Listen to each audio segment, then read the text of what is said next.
for the election, and is Trump toast?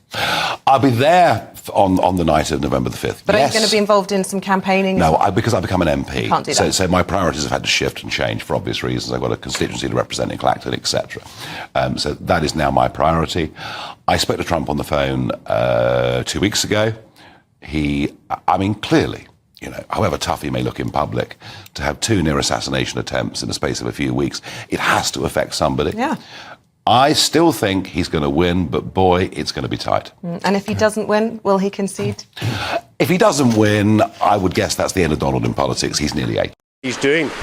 Dairies are only tightening the noose and giving us an added extra cost towards our products. Trying to reduce their carbon footprint by installing something onto the farm to try and reduce their carbon. But the farm has already reduced carbon and methane quite substantially over the last decade. Yeah. Why are they keep on pushing at this? It's another box ticking exercise. They're trying to push it that they can say we're doing this for the environment, when really it's only a strangle on the farmers, an extra cost which we cannot afford, which will and then generally go on to the public to pay for their product. Biden here just 5 months ago, and he said it on a variety of outlets as well. It wasn't just a one-off, that he would not seek to pardon his son. What's changed? Well, I don't think anything's actually changed. Joe Biden is a liar. That's what he's always been. I'm not shocked by this at all. And then on a personal note, if you think about it, if it is your son and you have the magic pen to sort of wield it. Now, in this case, it's a little bit extreme because he's excused any crimes he's committed against the United States starting in 2014. So I think it was 3 or 4 months after that, January 1st, is when he got that job at Burisma in the Ukraine. So it seems like it's a very convenient time block, 11 years of crime, completely absolved without any specifics as to which crimes, just all crimes. Just everything, yeah. Yeah, but what do you expect? This is the last grift before they do their presidential. Got 2-tier policing and 2-tier justice. I'm sorry. And that's where we are. No, it's awful. When the attackers at Manchester Airport don't actually face any charges, and people who write horrible things on Facebook go to prison, something is very wrong. But hang on, the Prime Minister. Here, folks, I've warned you in the past about smart meters, and I know whenever I do this, some people scream that I'm wrong. But I tell you what, we've actually got companies now saying, if you've got a traditional electricity meter, they may be past their sell-by date, as if it's like supermarket food. They're doing everything they can to get you onto a smart meter. And whether it's a smart meter for electricity, whether it's a smart meter for water, it's all, and they admit this, about demand management, namely that if demand for electricity starts to get near exceeding supply, they might just cut you off. So my advice is don't listen to them, don't be bullied, don't get a smart meter, even if they tell you everything will be cheaper. I don't believe them. I think this government in particular is that they don't like the British public. They don't spend that much time with us. We don't have a lot of, visits in the high visors and the hard hats that perhaps some of the politicians have done. Starmer specifically hides from the British public, and that's not me just sort of making a negative comment about Starmer. It's about the way that he is telling the story of the politics that he has to the British public. And the story that he's telling is, number one, he doesn't want to spend any time with them.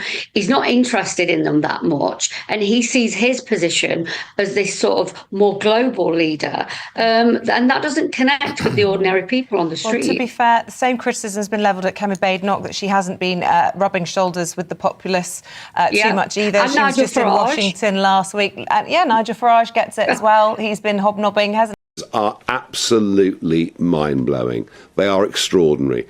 The change to our country in every way is beyond belief. And now the cost of illegal immigration. And when you think about it, 5.38 million, without counting the everyday cost in a channel, the Manston Centre, is something like 4 to 5 times the cost of what they want to save on the winter fuel allowance from pensioners and what they want to take away from farmers. It gives you a sense of perspective that perhaps government has got the wrong priorities.